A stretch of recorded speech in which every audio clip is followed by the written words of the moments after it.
สนิทกันเป็นเพื่อนใจกันอย่างเกินกลม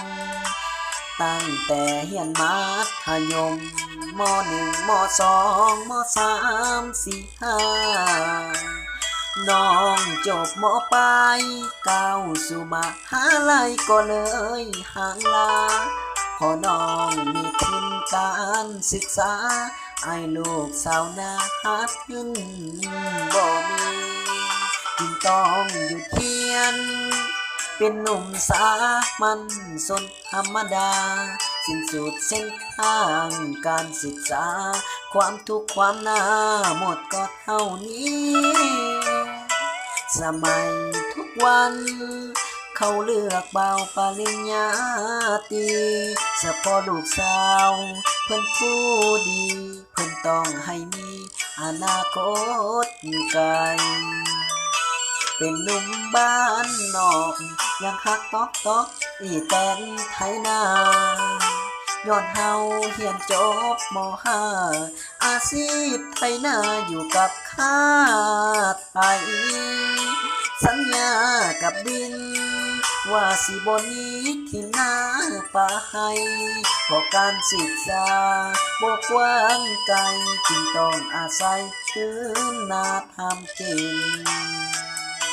ขอบใจเพื่อนฮักที่ยังฮู้จักเฮาสาวนาวิถีชีวิตของเพื่อนก้าวหน้าเฮานี่นะกันตกงมดินผลิตข้าวเปลือกก่อนเป็นข้าวสารซื้อขายกันกินบ่าวปริญญาเก่งเรื่องลุยดินทำมาหากินอาชีพสาวนา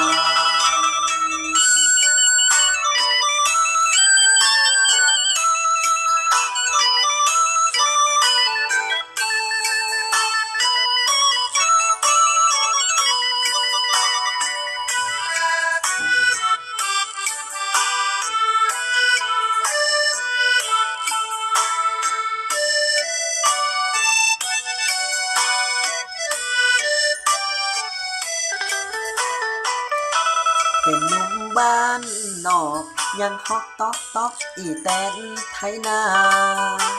ย้อนเฮาเรียนจบม.5อาชีพไถนาอยู่กับข้า